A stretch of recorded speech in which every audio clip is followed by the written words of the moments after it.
तप्त मानस शांत हूँ जिनके गुणों के गान में मेरा ईमान महान जिनके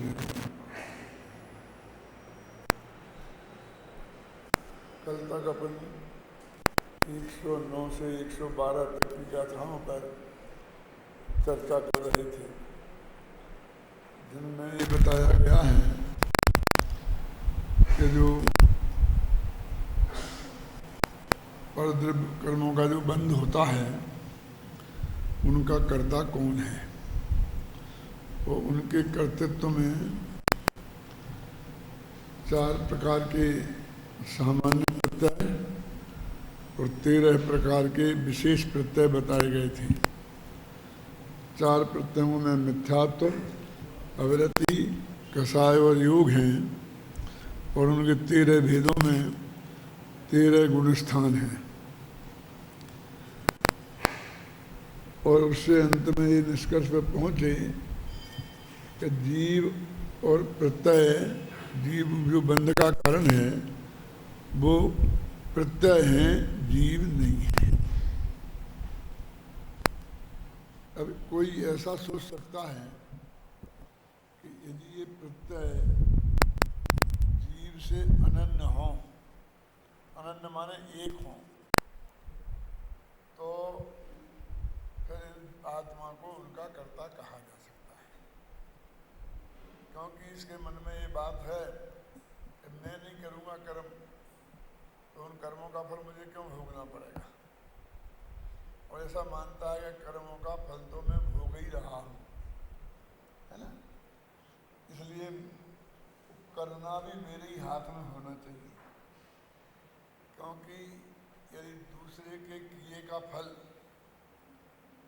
कोई दूसरा आदमी भोगने लग जाए तो बहुत अनर्थ हो जाएगा।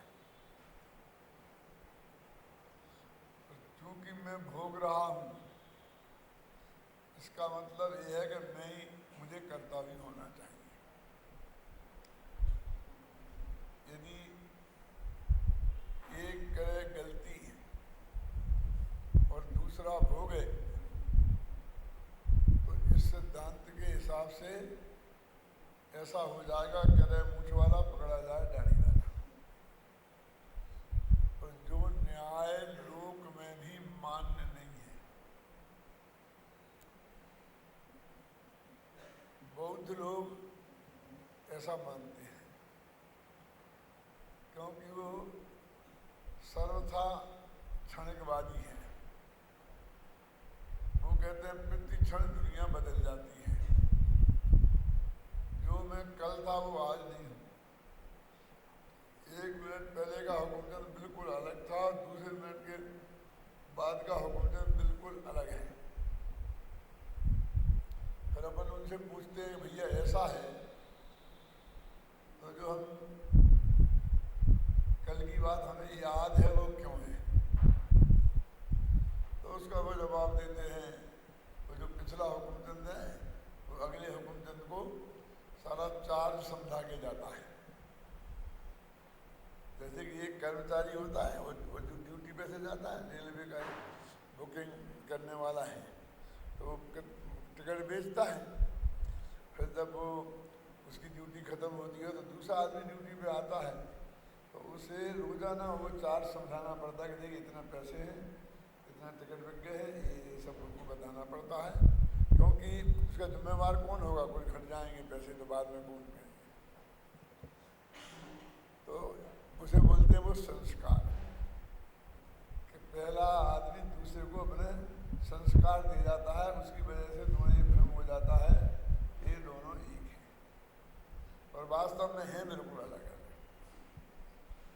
तो उसके लिए आचार्य संबंध बदलने आप तो मीमांसा में बहुत मजाक उड़ाई है, और ऐसा कहा है कि फिर तो ऐसे ही हो जाएगा ना कि एक आदमी ने मारने का विचार किया और वो तो उसी समय नष्ट हो गया, जिसने मारा वो दूसरा था, फिर उसकी वजह से उसे जो बंद हुआ वो तीसरा था, क्योंकि वो तो मार के उसी वक्त खत्म हो गया। और जो फिर जेल में गया था वो छूटा नहीं, वो छूटने वाला दूसरा ही था। ऐसा इनकी कारिका है, ना हिनस्ती अनविसात्री, जो मारने का विचार करता है वो अलग है और मारने वाला अलग है। और बद्धम चित्तम न मुंचती, बंद हुआ वो चित्त माने आत्मा अलग है, और जो जेल से छूटेगा वो आत्मा अलग है। बद्धम चित्तम न मुंचती, बंधा हुआ चित्त मुक्त नहीं होता है। तो इसलिए कहते हैं कि नित्यता तो माननी पड़ेगी कि वो एक ही आदमी बदल करके भी कंटिन्यूटी में रहा है, अन्यथा कौन अपराधी है इसका निर्णय करना बिल्कुल संभव नहीं होगा। और सारी न्याय व्यवस्था और दंड व्यवस्था गड़बड़ा जाएगी। तो ऐसे ही जो करे सो भोगे, तो उनके यहाँ ये सिद्धांत हो गया कि जो करेगा वो भोगेगा नहीं, क्योंकि वो तो करते ही खत्म हो गया, और जो अगला आएगा वो भोगना पड़ेगा उसे। एक आदमी की एक कंपनी है, दुकान है, धंधा पानी है ना, फर्में चलती हैं। अब उसने बैंक से कर्जा लिया और वो कर्जा की जो चुकाने की डेट आई उसके पहले मर गया, तो बैंक का पैसा मारा जाएगा क्यों? कि नहीं, जो उस कंपनी का उत्तरदायी होगा, जो उसका माल लेगा, जो कंपनी को लेगा, वो कर्जा चुकाएगा। तो उसके उत्तराधिकारी को कर्जा चुकाना पड़ता है ना। लेकिन एक आदमी ने हत्या की हो तो उसके उत्तराधिकारी को जेल नहीं जाना पड़ा, माने वो उसने किसी संस्था की तरफ से हत्या नहीं की, वो उसने फर्म की तरफ से हत्या नहीं की है। वो हत्यारा व्यक्तिगत है, यद्यपि झगड़ा फर्म के कारण ही हुआ होगा, है ना। फिर भी ऐसा नियम है कि कर्जा तो चुकाना पड़ेगा उसे, नहीं तो वो फर्म का मालिक नहीं बन सकता। लेकिन वो जेल नहीं जाएगा, बस केस वहीं खत्म हत्यारे का। तो वो कहते हैं कि जी आत्मा भोग रहा हूं मैं कर्म को अनादिकाल से आज तक, और पूरा कर्म के भोग रहा हूं ना। किया होगा मैंने कोई भयंकर अपराध, भयंकर गत भव में, सीधा कहती ना, मैंने कोई भयंकर अपराध गत भव में किया होगा, उसी के फल में यह संयोग मुझे मिला है, इसमें आपका कोई दोष नहीं है। तो हम तो ये मानते हैं। तो जब हमको भोगना पड़ रहा है तो हमारा कर्तव्य भी हमारे हाथ में होना चाहिए। वो भोगने वाले हेतु से करने वाली बात को स्वीकार करना चाहता है, अपना कर्तव्य तो उस पर थोपना चाहता है। तो आचार्य कहते हैं कि भाई न तूने किया है वो न तूने भोगा है। जिसको तू भोगना मानता है वो भी भोगना नहीं है, और जिसको तू करना मानता है वो भी करना नहीं है। कि कर्म बधा, तो कहते वो कारमान बैगना है जो कर्म रूप परिणमित हुई। तो कर्म रूप परिणमन को तूने भोगा कि कारमान बैगना है, तो समझना। वो तो कारमान बैगना में हुआ, जो कुछ भी हुआ तेरे में क्या हुआ, समझना। और वे कारमान बैगनाएं बनी रही, और फिर वो उदय काल में आकर तो फिर वो कारमान बैगना रूप हो गई। तो उसे भी उसी ने भोगा, तूने क्या भोगा। और वो कहते हैं कि मैंने क्या भोगा, कि जो तेरा राग भाव हुआ था वो तूने भोगा। तो जिस अपेक्षा से राग भाव का भोगता उसे कहते हैं, उस अपेक्षा से राग भाव का कर्ता भी कहते हैं। अब यहाँ कह रहे ज्ञानी उस राग का भोगता भी नहीं है, इसलिए ज्ञानी उस राग का कर्ता भी नहीं है। तो उसके चित्त में जो ये प्रश्न है कि कर्ता और भोक्ता एक होते हैं, तो यदि जीव भोग रहा है तो उसे कर्ता भी होना चाहिए। तो उसको हेडिंग में कहते हैं कि न च जीव प्रत्ययोर एकत्वम, जीव और प्रत्ययों में एकत्व नहीं है। कहाँ लाए उस बात को? क्योंकि जीव प्रत्ययों में किसी अपेक्षा एकत्व मानेंगे तो फिर जीव को कर्ता और भोक्ता भी मानना पड़ेगा, क्योंकि पिछली गाथाओं में जीव अकर्ता अभोक्ता है और कर्ता तो प्रत्यय है, ये सिद्ध करके आए हैं। अब जीव और उन कर्मों में माने गुणस्थानों में 13 गुणस्थान हो गए ना आपको, कि मिथ्यात्व, अवृत्ति, कसाय और योग इन सामान्य प्रत्ययों और 13 गुणस्थान रूप विशेष प्रत्यय, ये एक पार्टी और जीव दूसरी पार्टी, तो एक पार्टी और दूसरी पार्टी में एकत्व तो नहीं है, ये इस गाथा में बताना है। इस तर्क से सिद्ध करेंगे। अब दो गाथाएं पढ़ते हैं। जय जीवस्य अनन्नवे ओगो को वित्त यदि अनन्नो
कहता है कि जय जीवस्य अनन्यो उपयोगो, जैसा जीव से उपयोग अनन्य है, ज्ञान दर्शनोपयोग है ना, और जीव दोनों एक ही है, जीव और वे दोनों एक ही मुगुण है, मुद्रव्य है, वो अनन्य है। ये अनन्य और अन्य अन्य का अर्थ क्या है? देखो यहाँ ये नहीं कह रहे हैं कि भिन्न भिन्न है, ये कह रहे हैं अन्य अन्य है।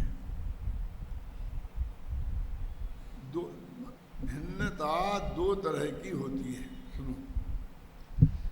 एक को बोलते हैं पृथकता और दूसरे को बोलते हैं अन्यता। अब इन दोनों में अंतर क्या है? प्रवचन सार के गेय तत्व प्रज्ञापन में बहुत बढ़िया तरीके से समझाया है। कहते क्या अंतर है इनमें? जब दो द्रव्यों के बीच में भिन्नता बताई जाती है तो उसे पृथकता बोलते हैं, कि मैं पृथक हूं और ये रूमाल पृथक है, समझे ना।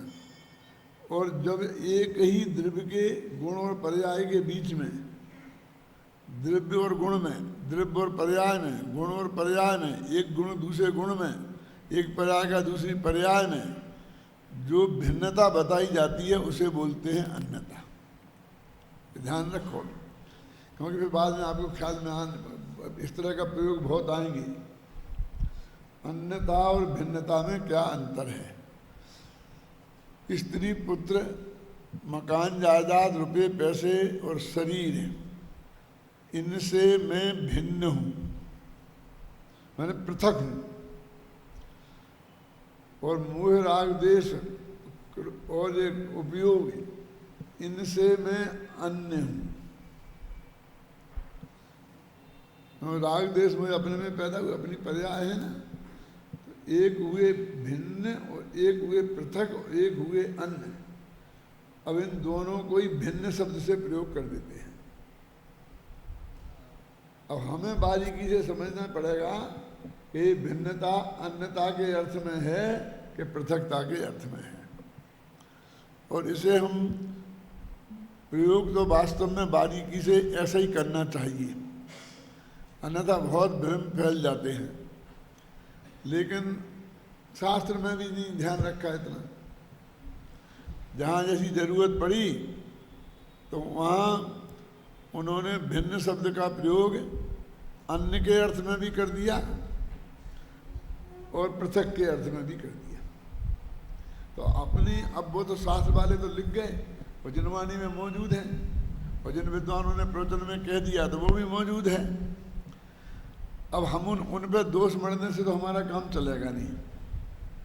अब हमें अपने ज्ञान को निर्मल बनाना है, तो ये जिम्मेवारी हमारी है कि हम उस चीज़ को सही संदर्भ में समझें, कहाँ भिन्न है और कहाँ अन्य है।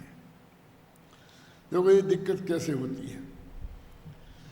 मैंने 12 भावनाएं लिखी थी ना, तो जब संवर भावना लिखना शुरू की, होगा तुमको याद संवर भावना, तुम्हारे पास वो किताब है ना अभी, कौन, अध्यात्म नवनीत है ना, तो उसमें 12 भावनाएं होंगी, तो उसमें संवर भावना निकालो।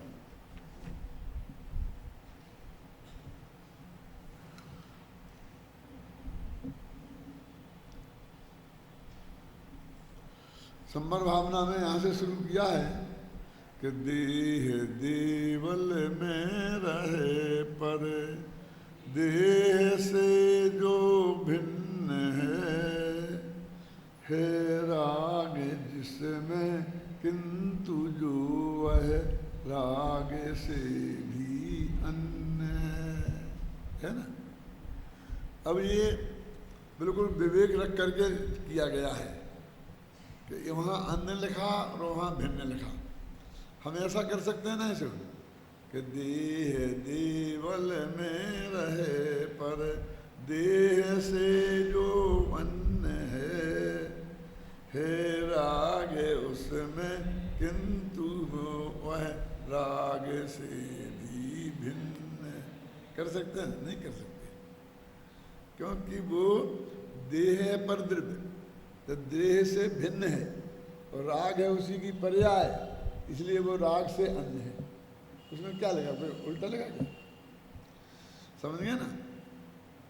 अभी इसी को, मर्यादा को कायम रखना चाहिए थे आगे, लेकिन आगे नहीं रख पाए, क्योंकि उसमें थोड़ी दिक्कत आती थी।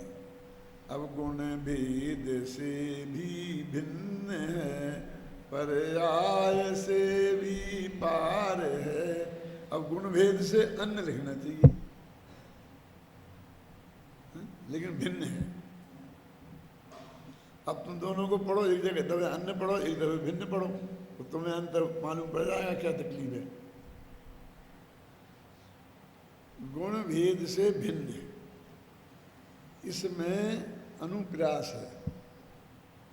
अनुप्रास अलंकार होता है ना, जानते हो ना, भेद और भिन्न, और अन्य करते हैं तो वो अनुप्रयास खत्म होता है। चलो एक अलंकार की बलि चला दो। अपना अलंकार, अपना कविता में अलंकार नहीं आए तो चलेगा, क्या दिक्कत है? क्यों? फिर भी उच्चारण में भी मजा नहीं आता। गुण भेद से भी भिन्न है, ये 25 दफे अन्य किया, 25 दफे भिन्न किया, फिर अंत में सोचा कि भिन्न ही रहने दो। गुण भेद से भी अन्य, इसमें उतना सॉफ्टनेस नहीं है, प्रवाह नहीं है, प्रवाह बाधित होता है। अनुप्रास जो अलंकार होते हैं वो भी कविता में कोई एक सुंदरता और अपनी कलाकारी के लिए नहीं रखे जाते हैं, वो उस वक्त उसकी प्रवाह की मांग होती है ना। गुण भेद से भी भिन्न है, पर्याय से भी पार है। तो यहाँ आपको ये ध्यान रखना पड़ेगा, पहला जो भिन्न है वो पृथकता के अर्थ में है देह से, और ये दूसरा भिन्न है ये अन्यता के अर्थ में। अब इसमें ये दिक्कत हो गई कि भी सारे देश को, सारी दुनिया को कौन समझाए, जगह जगह वहाँ जाके पड़ेगा। इतनी बात मैं तुम्हें खोल के नहीं बताता अभी, तो शायद आप भी कभी इस बारे में नहीं सोच पाते। और शायद अभी तक बहुत दिन हो गए तो पढ़ते पढ़ते क्यों रमेश, लेकिन ध्यान में आई बात नहीं आई। ये दिक्कत है कि इसलिए अन्न ही लिखना अच्छा था। अब अन्न लिख देते तो अन्न और पृथक का अर्थ भी कौन, अंतर भी कौन समझता है। उसे हम लिख देते तो कौन समझता कि यहाँ इन्होंने अन्न इसलिए लिखा और यहाँ भिन्न इसलिए लिखा। वो तो समझता है दो ही शब्द अच्छे नहीं लगते तो एक जगह अन्न कर दिया, एक जगह भिन्न कर दिया, समझ गया ना। तो मेरे कहने का ऐसा हमने क्यों किया फिर, क्योंकि पहले आचार्यों ने भी किया है और हर जगह मिलता है। हम एक जगह सही भी कर देंगे तो उससे क्या होने वाला है, आखिर तो आपको को ये समझना पड़ेगा कि आपको अपने विवेक से निर्णय करना है। ये जिम्मेवारी आपको स्वयं ही लेना पड़ेगा, तभी आप अब सही अर्थ समझ पाएंगे और अपना कल्याण कर पाएंगे। ये मतलब ये आपको समझना पड़ेगा। ये हम पुराने आचार्यों पर मीन मेघ निकाल करके काम नहीं कर सकते सर, इसलिए मैंने तुमको ये भावना निकलवाई थी। सुनो, अब उपयोग जीव अनन्य शब्द का प्रयोग है ना। अब क्योंकि क्रोध उन्हें उपयोग माने ज्ञान दर्शन, ये आत्मा का के गुण है, जानना देखना आत्मा की पर्याय हैं, तो वो इनसे अन्य अन्य नहीं है। तो अन्य अन्य नहीं के विरुद्ध होता है अनन्य, और वो है ना भिन्न के अर्थ होगा विरुद्ध होगा अभिन्न, पृथक के विरुद्ध होगा अपृथक। अभी तुम्हें जरूरत पड़ेगी जब तुम 14वीं गाथा पर आओगे तब शांति जी आपको समझाएंगे। अभी तो साल अभी कौन सी 9वीं 10वीं चल शुरू हो रही है ना, 14वें में आएगा, वहाँ आएगा 5 बोले ना, अवध स्पष्ट अनन्य नियत अविशेष और असंयुक्त। तो वो जो अनन्य शब्द यहाँ लिखा ना, वो अनन्य वहाँ आएगा, तब वो समझाएंगे कि अनन्य माने क्या, अन्य अन्य नहीं है। लेकिन इसका अर्थ आप पृथक पृथक नहीं है नहीं कर सकते। इतना काम मैं उनका हल्का कर देता हूँ तुम्हारे लिए कि अनन्य पद में ख्याल में है ना, क्या काय का विषय कि मनुष्य अलग है और देव अलग है, अन्य अन्य हैं, अनन्य नहीं है। क्योंकि भाई एक ही जीव की 2 पर्याय है ना, इसलिए वो अन्य शब्द है ना। उपयोग जीव अनन्य ज्यो, कुछ अर्थ समझ में आ रहा ना क्या कह रहा हूँ, गप नहीं मार रहा हूँ मैं, उसका ही अर्थ बता रहा हूँ आपको, और ऐसा बता रहा हूँ कि जो हर जगह आप लगा करके गहराई से समझ सकें। त्यों जीव क्रोध अनन्य हो, यदि उपयोग जैसे अनन्य है ऐसे क्रोध भी जीव से अनन्य हो।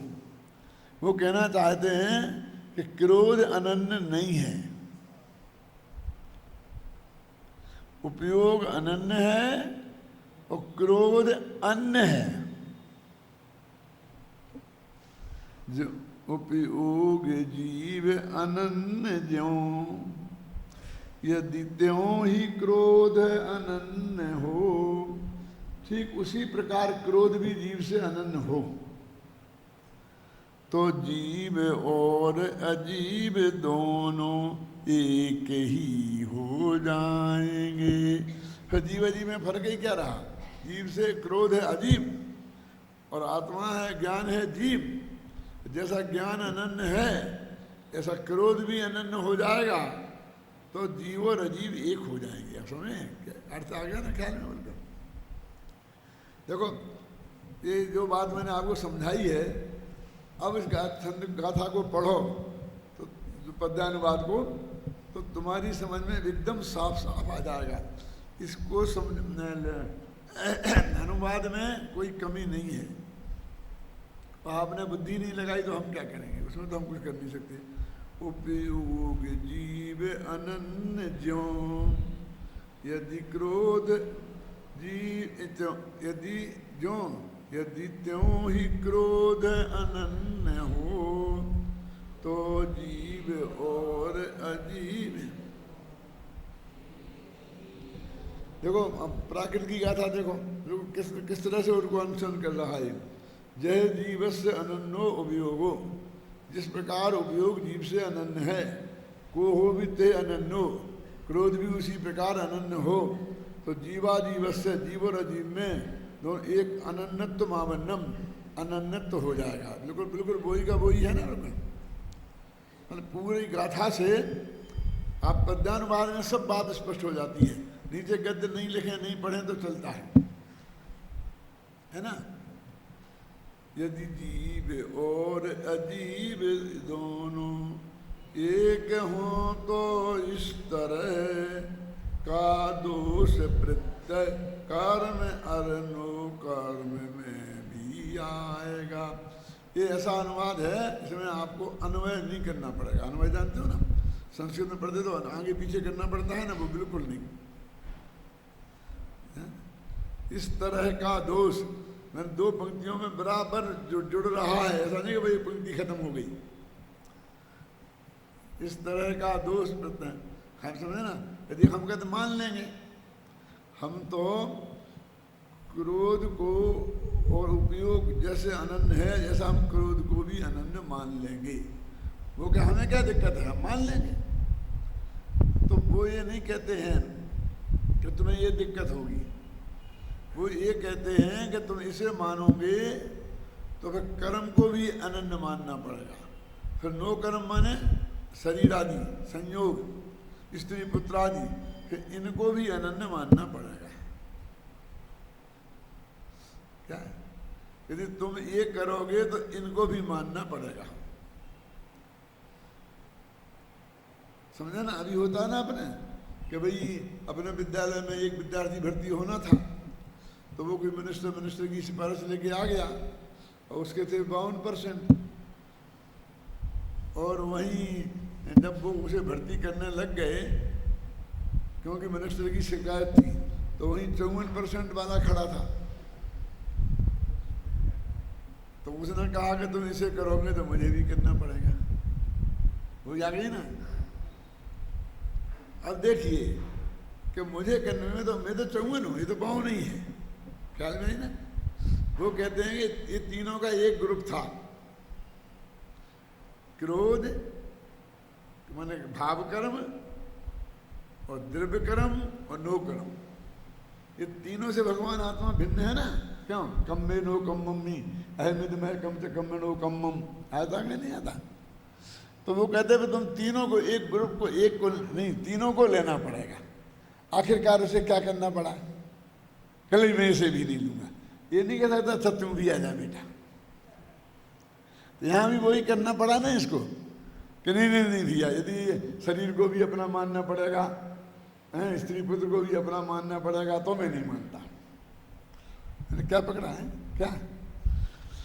यदि जीव, जो बिल्कुल भाषा देखो, यदि जीव और अजीव दोनों एक हों तो इस तरह का दोष प्रत्यय कर्म अरनु कर्म में भी आएगा।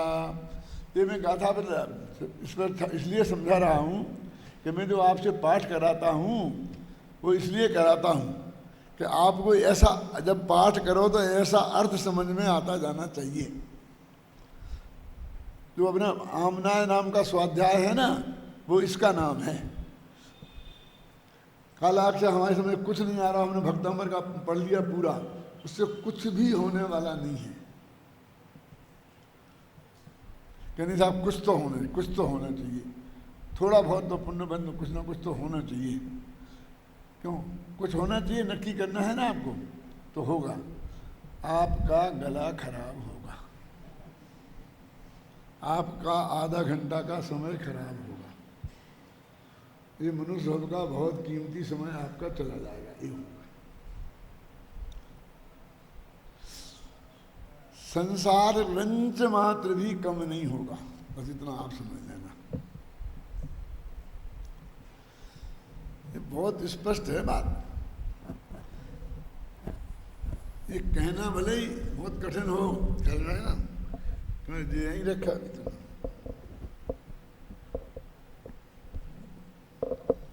क्या समझना है? वस्तु स्थिति है, क्योंकि गले ने तकलीफ उठाई है, और गले में तकलीफ होगी तो गले तकलीफ से अच्छा थोड़ी होता है। खूब चिल्ला चिल्ला करके तुम कि सारा गांव सुन ले और चिल्ला चिल्ला के भक्तामर का पाठ करो, लेकिन उस पंक्ति का भाव तुम्हें भासते ही नहीं हो, क्यों? तो रट लिया है, हैं? तो उससे और क्या होगा बोलो? मोहल्ले वाले डिस्टर्ब होंगे कि नहीं साहब उन्हें भी लाभ मिल जाएगा भक्तामर के पाठ का। उन्हें क्या मिल जाएगा? कुछ अर्थ तो समझ में उनके आएगा नहीं। ऐसे जबरदस्ती का लाभ किसी को कुछ नहीं मिलता है।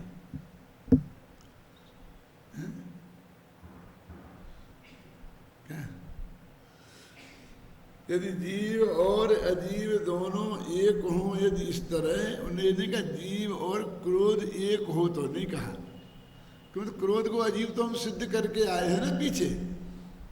क्योंकि हम क्रोध कहेंगे तो तुम्हें समझ में नहीं आएगा, इसलिए हम यहाँ उसको अजीब नाम से ही पुकारेंगे। अब हम कहते देखो बात कर रहे हैं अजीब की, बात तो क्रोध की चल रही थी, अजीब कहने लगे, लेकिन हम क्रोध को अजीब सिद्ध करके आए हैं ना, अब उसे हम अजीब के नाम से पुकारेंगे। अब हम क्रोध के नाम से नहीं पुकारेंगे।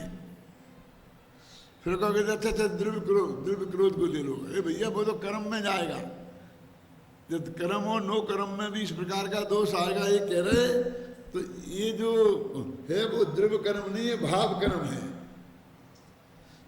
राग नामक आत्मा की जो विकारी पर्याय है उसको कह रहे हैं। यानी अध्यात्म में जो इसको पुद्गल कहा है, यदि वो आपके गले नहीं उतरी तो सारा प्रकरण गले नहीं उतरेगा। क्या? क्योंकि अभी सारे तर्क वितर्क तो उसी के आधार पर चलेंगे। सारा राजमहल तो हमने उसके आधार पर खड़ा किया, और राजमहल जिसके आधार पर खड़ा किया है, तो यदि वही बात सिद्ध नहीं भई तो बाकी की लंबी चौड़ी बातें कैसे सिद्ध होंगी? है ना?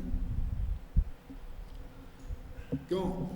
एक लड़का लड़की की सगाई हो गई, और सगाई के बाद में भी नक्की हो गई कि इस तारीख को बारात आएगी, इस तारीख को लगन आएगी, इतना इतना इतना आएगा, इतने बाराती आएंगे, इतना भोजन बनाना पड़ेगा, भोजन का मेनू ये होगा, ख्याल में है ना? ये भी तय हो गया कि मेहमानों को क्या देंगे आप, और किसको क्या करेंगे, वो सब बातें तय हो गई। अभी विधायक साहब एक प्रॉब्लम आ गई है, बैठे क्या कि लड़का मना कर रहा है, चल लड़की को दे दो सम्मान। जब वो लड़का राजी नहीं कि लड़की राजी नहीं है, क्या करें? कि कोई बात नहीं, इस बारे में बाद में सोच लेंगे, अब पहले बाराती कितने आए वो तो बता दो, क्योंकि वो व्यवस्था करनी है। क्या क्या उनको क्या क्या देना है? पागल हो गया है। इसको फिर सोच लेंगे, कोई चिंता की बात नहीं है। पहले और बाकी का तो सब निर्णय कर लो, चलेगा जैसा। वो कहता भैया क्रोध को अन्न मान लोगे तो बाकी की चर्चा हो ही नहीं सकती। सबसे पहले इसी मुद्दे पे निर्णय करना पड़ेगा, तो बाद में बाकी की चर्चा होगी। क्योंकि इसको नहीं मानते ही फिर शरीर को, यदि इसको अनन्य मानोगे तो शरीर को, नो कर्म को, गहना वर्णादि कर्मों को, स्त्री पुत्र को, सबको अनन्य मानना पड़ेगा। इतनी बड़ी वो है।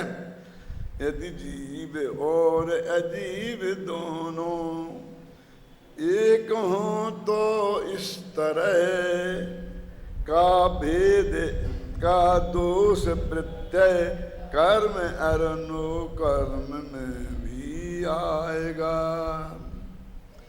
क्रोधान्य है और अन्न है, उपयोग में यह आत्मा, तो कर्म अरुनो कर्म प्रत्यय अन्य होंगे क्यों नहीं।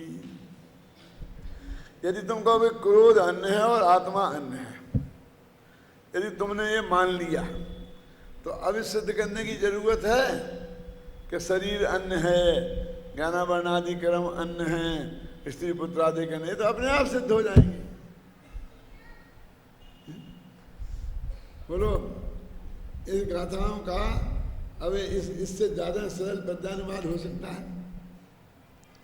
इसमें प्रवाह है, बोलने में कहीं रुकावट नहीं है, ख्याल नहीं ना, और भाव भी पूरी तरह से अक्षर टू अक्षर सामने आ रहा है, ख्याल नहीं ना। देखो, मैंने कहा था, आपको बताया था पहले कभी, फिर दोहराता हूँ कि नाटक समय सार बनारसी दास जी का बहुत अच्छा महानतम ग्रंथ है। और फिर अपन ने कलश पद्यानुवाद लिखा, जबकि वो भी ऐसा ही माना जाता है कि कलशों के आधार पर ही लिखा गया है, ख्याल नहीं ना। अब दोनों में अंतर क्या है ये समझो, अंतर समझ में आएगा तो इसके लिखने की जरूरत थी कि नहीं थी, ये बात भी सामने स्पष्ट हो जाएगी। उसमें तो उनने पूरा समय सार का कलश, उनने समय सार बाद में पढ़ा, कलश टीका पहले पढ़ी, उनको मिली थी क्योंकि वे संस्कृत के विद्वान नहीं थे। ध्यान से सुनना, घबराना नहीं, पूरी बात सुनना, ये निंदा नहीं है, फैक्ट है। तो पांडे राजमल जी जो थे, उनने कलश टीका लिखी थी, वो उनको किताब दी गई सबसे पहले पांडे रूपचंद जी के द्वारा। ये पांडे रूपचंद जी कौन है? भणे रूपचंद सुदेव जिनवर जगत मंगल गावहीं, ये पंडित कल्याण ग्रह पर बोलते थे आप, वो रूपचंद जी वो हैं। तो उनने कलश टीका दी, तो उनने कलश टीका के आधार पर कलशों को पढ़ा, वो अर्थ समझा, सीधा संस्कृत से समझ नहीं सकते थे। तो जो उनके दिमाग में स्पष्ट हुआ और जो जो भाव जब जब जमता गया, तब तक वैसे वो कवित्व लिखते गए। ऐसा नहीं पहले से पहले गाथा से शुरू की हो अंत तक लिखी हो, सब शुद्ध ज्ञान अधिकार के आज लिख दिए, जीवा जीवाधिकार के 10 दिन बाद लिखे क्या? वो कोई बंध के आदि से अंत तक उन्होंने अनुवाद नहीं किया। जो जो वस्तु स्थिति उनके दिमाग में स्पष्ट होती गई, कलश टीका के आधार पर उन्होंने खुद लिखा है। उसमें उसकी प्रशस्ति पढ़ो अंत में, पांडे राज मल्ल जिन धर्मी, नाटक समय सार के मनमी, तीनी तिनकीनी है बालबोध टीका। और उसे पढ़कर मैंने ये समझाया, मुझे रूपचंद जी ने ये बात दी, ये लिखा है उसमें। ये मैं अपनी तरफ से नहीं कह रहा हूं, उनने खुद लिखा है उसी में। अब क्या हुआ कि बाद में जब पूरे छंद लिखे गए, वो बनारसी दास इतने लोकप्रिय कवि थे, कम से कम जैनियों में, अजैनों में भी, कि उनके नाटक समय सार के कवित्व आगरा की गलियों में वैसे ही गुनगुनाए जाते थे जैसे आजकल सिनेमा के गाना गलियों में गुनगुनाए जाते हैं। क्या क्या समझते हैं? इतने लोकप्रिय थे, लोगों को कंठस्थ हो गए थे और गुनगुनाते रहते थे, बोलते रहते थे मंदिर में, सभा के बाद में, पहले ऐसा। फिर बाद में उनने या उनके स्वर्गवास के बाद उनके अनुयायियों ने उन सारे छंदों को इकट्ठा किया और फिर उसे व्यवस्थित क्रम से जमाया, समझ में ना, और जमा कर उनने एक ग्रंथ कर दिया तैयार। इसको इस तरह से व्यवस्थित कर दो तो एक ग्रंथ हो गया तैयार। फिर वो बनारसी दास जी इस समय बालबोधिनी टीका को पढ़कर भ्रष्ट हो गए थे। उन्होंने खुद अपनी आत्मकथा में लिखा है कि नगन होए चारों जने फिरे कोठरी माई। चार, एक तो ये बनारसी दास और इनके 3 साथी और थे, एक कमरपाल थे, वो नाम सब उनने लिखे हैं। 4 आदमी मिलकर एक कमरे में बंद हो जाते थे, अंदर से चटनी लगा लेते थे और नंगे हो जाते थे और कहते थे हम 2 घंटे के लिए मुनि हो गए। तो कछु परिग्रह नगन होए चारों जने फिरे कोठरी माई, और कहें हमें दिगंबर हुए कछु परिग्रह नाई, और हमारे पास कोई परिग्रह नहीं है। ऐसी दशा हो गई थी। तो लिखा भई बनारस की दशा यथा ऊंट को पाद, ऐसा लगा है। बनारस की दशा ऐसी हो गई, ख्याल में आई ना, कि ऊंट का पाद। ऊंट का पाद क्या है? एक तो पाद के दो अर्थ होते हैं, एक तो पैर, कदम। तो ऊंट के कदम, पैर चलते हैं ना ऐसे ऐसे ऐसे ऐसे ऐसे ऐसे चलते हैं, टेढ़े टेढ़े चलते हैं, सीधे नहीं चलते। देखना कभी, ऐसे हम एड़े टेढ़े चलने लग गए, जन मार्ग में सीधे सीधे नहीं चले। और एक होता है जो अपना अपान वायु निकलती है, उसे भी पाद बोलते हैं। तो उसे फुर फुर फुर फुर निकल जाती है, ऐसे कि मुंह से फुर फुर फुर फुर समय सारी की बातें बोलते हैं और समझ में कुछ आता नहीं, सही बात समझे नहीं। भाई बनारस की दशा जठा ऊंट को पाद, ख्याल में ना, ये लिखा उनने। तो उनको ये लगा कि उनकी फिर वो दुर्दशा सुधरी कैसे। तो उन्होंने देखा कि रूपचंद जी पांडे आए आगरा में, और वे गोमट सार के जानकार थे। तो उन्होंने इन्हें गुणस्थान पढ़ाए कि भैया हर एक आदमी की दशा गुणस्थान के अनुसार होती है। तुम्हारा 6वां 7वां गुणस्थान हो गया क्या? ऐसे नंगे होने से तो मुनि नहीं हो गए, फिर 2 घंटे को हो गए, फिर बाद में कपड़े पहन लिए तो गृहस्थ हो गए, ऐसा नहीं होता है। ये बाहर के कपड़े पहनने और बदलने से कुछ नहीं होता, वो तो अंदर के परिणामों के आधार पर सारा निर्भर है। और उन्होंने वो गुणस्थान पढ़ाए तो उनकी समझ में कुछ आई। इसलिए उन्होंने उस समय नाटक समय सार की जो विषय वस्तु नहीं थी, एक गुणस्थानाधिकार वो नाटक समय सार में जोड़ दिया। क्या अब क्या जोड़ा उसमें? अब एक और समझना बहुत मर्म की बात है जी, कि गुणस्थानाधिकार तो जोड़ा, कर्णानि योग जोड़ा होगा? नहीं, कर्णानि योग तो बहुत कम, चरणानि योग जोड़ा। चरणानि योग में तो गुणस्थान का क्या काम है? कि 4थे गुणस्थान में जीव की कैसी दशा होती है, 5वें में कैसी होती है, ये वर्णन किया। और एक सामान्य जैनी का जीवन कैसे होना चाहिए वो वर्णन सब किया।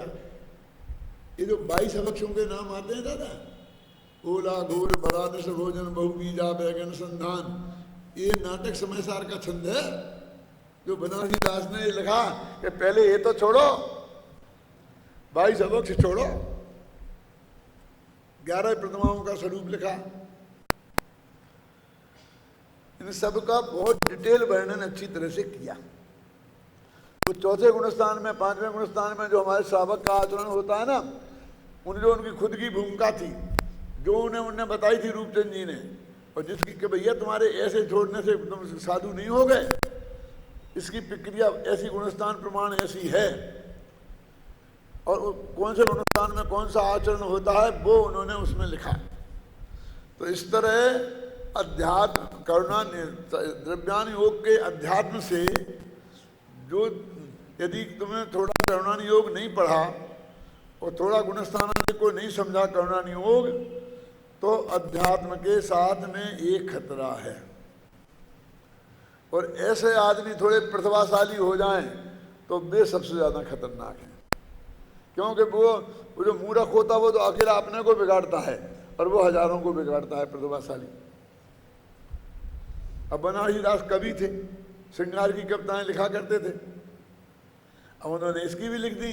यदि वो नहीं सुधर पाते तो ऐसी ऐसी कविताएं लिख के रख जाते, और हम जैसे तुम जैसे पागल उनको बोलते रहते थे, क्योंकि वो तो पहले भी बनारस आगरा की गलियों में छंद बोले जाते थे, ये तो बाद में लिखे गए। तो ये इस तरह का वो चीज है। तो उसमें क्या है कि हर कलश का पद्यानुवाद नहीं मिलेगा। आप देखना, अभी हमने ये कोशिश की, नाटक समय सार छापा, कि कौन से कलश का पद्यानुवाद कौन सा छंद है। तो ये तो हम लोगों ने संपादन में करने में, हमसे पहले लोगों ने भी किया होगा, उसको सेट किया है कि ये इसका होगा। पूरा हूबहू नहीं मिलता है वो, और बीच में कई छंद छूटे भी हैं और जिनका नहीं है और एक छंद पे कम से कम 10 छंद मिल जाएंगे कहीं कहीं। समझ गए ना? उन्होंने एक एक छंद का अक्षर अक्षर देख के उसके हिसाब से अनुवाद नहीं किया, और अपन ने किया वो एक एक छंद का एक एक अक्षर देख के मिलान करके पूरी तरीके से ऊपर से नीचे मिलान करोगे तो पूरा मिलेगा, ख्याल में आई ना? इसलिए वो दोनों का अध्ययन सेपरेट करना बहुत जरूरी है, क्योंकि उसमें जो सौंदर्य है वो अपनी चीज है और इसमें जो है वो बिल्कुल अलग चीज है, दो चीजें अलग अलग है। ये अंतर आपके ख्याल में आए ना? वहाँ हर छंद का वैसा नहीं मिलेगा। अब मैं उदाहरण के लिए बताता हूँ। कोई आदमी धोबी के सदन गयो, पहरो परायो वस्त्र और अपनो मान लियो है, ये छंद पढ़ते हो ना आप?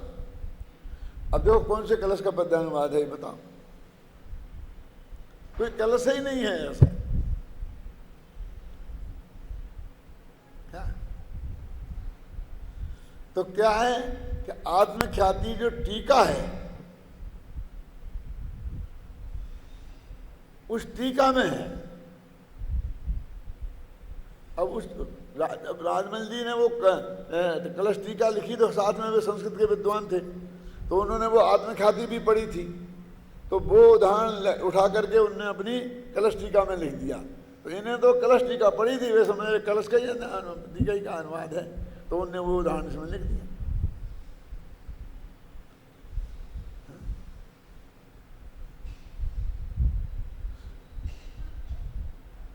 तो मेरे कहने का मतलब ये है कि बहुत से छंद ऐसे मिलेंगे जो आत्मख्याति में से बनाए गए हैं, जो कलश उसमें नहीं है, और आत्मख्याति में भी उन्हें नहीं पढ़ी। आत्मख्याति में से भी जो भाव कलश टीका में उनने आत्मख्याति का हिस्सा दे दिया, बस उनने तो उसको समझ लिया और बस उस पर कवित्व बना दिया। उसी दिन जिस दिन पढ़ा उस दिन बना दिया। आज अपन ने ये पढ़ा तो आज रात को ये बना दिया, कल वो पढ़ा तो वो बना दिया, जो चर्चा चली उसको बना दिया।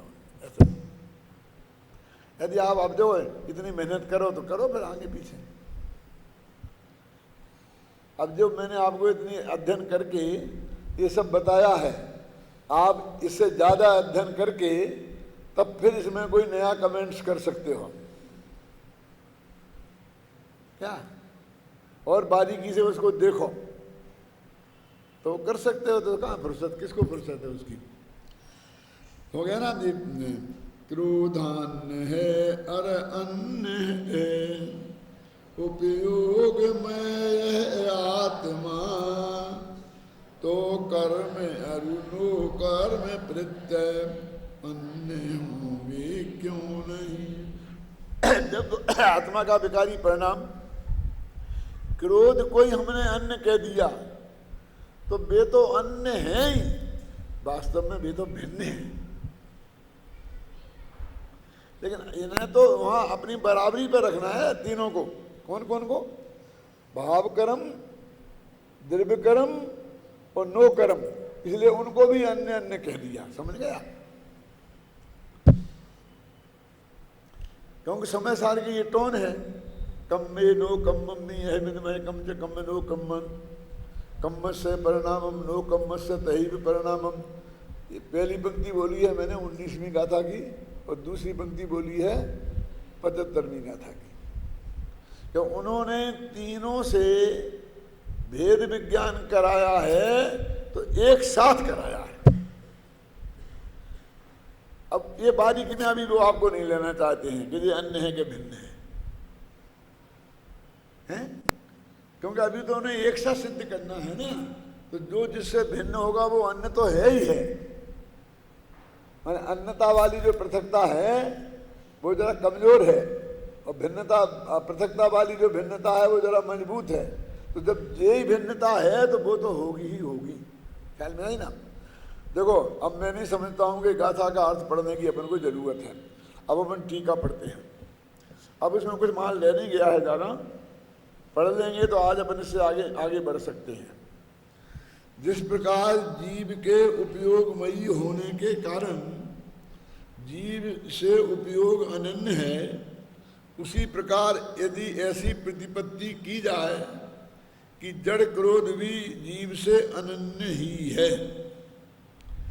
तो चैतन्य रूप जीव और जड़ क्रोध के अनन्यत्व के कारण जीव में उपयोगमयता के समान जड़ क्रोधमयता भी आ जाएगी। ये देखो बार बार जड़ शब्द का प्रयोग कर रहे हैं ना, क्योंकि तुम क्रोध को, लेकिन ये क्रोध कार्बन बिगड़ने वाला नहीं है, ये आत्मा का क्रोध जो है पर्याय, उसको जड़ कह रहे बार बार, क्योंकि वो जानते हैं कि तुम्हारे दिमाग में घुसा हुआ है कि वो तो चेतन है, वो तो चेतन का परिणाम है। इसलिए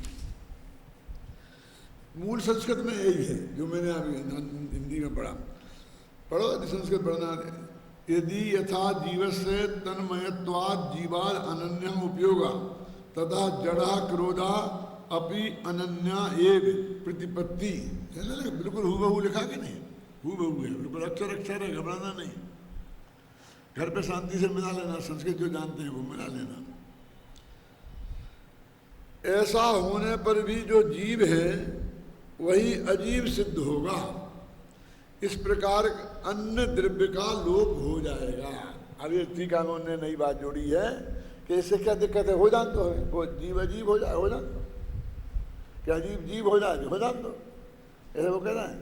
आगम में नहीं है, नहीं रहने दो, हमें क्या दिक्कत है कि शास्त्र में लिखा होगा कि तुम तो शास्त्र पर ही शंका करता, तेरे से क्या बात करें, हैं? हो जाएगा। तो कहते भैया पहले दिन का पाठ खत्म हो जाएगा कि द्रव्य दो हैं, जीव और अजीब। जीव और अजीब अनन्य हो जाएंगे तो दो प्रकार के द्रव्य ही नहीं रहेंगे। तो कि नहीं रहे तो तुम जा भाई, अब तेरे से हमें बात नहीं करना है।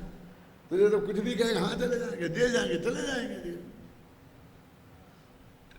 हैं? एक सही घटना सुनाता हूँ, दादा आप नाम जानते हो, हुकुमचंद तन्मय बुखारी आता है कवि, वो सुनाते थे कि वो जब भारत का आंदोलन चलता था ना स्वतंत्रता का, तो वे भी उस आंदोलन में भाग लेते थे। अच्छे कवि थे, वैसे लोग तो बहुत ज़्यादा भाग लेते ही हैं।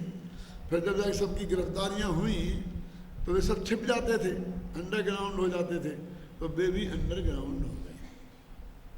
अब उनका एक दोस्त आया उनके पास मिलने, बोले चलो साहब जब हम बाजार में चाय पियेंगे, ऐसा करेंगे। कि नहीं भैया, मेरे पीछे पुलिस पड़ी हुई है और मेरा वारंट निकला हुआ है, तो मुझे पुलिस ले जाएगी। नहीं, कैसे पकड़ लाएगी, मेरी जिम्मेवारी। बहुत मैंने किया, माने नहीं कि मेरी जिम्मेवारी, मेरी जिम्मेवारी। बोले साहब उसके साथ चले गए तो वहाँ जाकर पुलिस आई, वो पकड़ लिया। तो मैंने कहा भैया क्या, तो मैंने कहा नहीं मेरी जिम्मेवारी। उसने हथकड़ी डाल दी, पुलिस ले डाल रही। कहा भैया तेरे से मैंने कहा था ना, कि मैं कब बदलता हूँ, मेरी जिम्मेवारी है ना कि हम जेल ही चले जाएंगे। अब तेरी किस बात की जिम्मेवारी है तो बता। ऐसे जो आदमी गैर जिम्मेवार है, मतलब गैर जिम्मेवारी से बयान देते हैं कि मेरी जिम्मेवारी, मेरी जिम्मेवारी, क्या कीमत है उसकी? शास्त्र में लिखा है, लिखे दो, ऐसा हो जाएगा, हो जान दो, सारे अजीब हो जाएंगे, हो जान दो। इन मूर्खों के साथ चर्चा करना भी अच्छा नहीं है, इनकी बात सुनना नहीं अच्छा है। अब समझ रहे ना?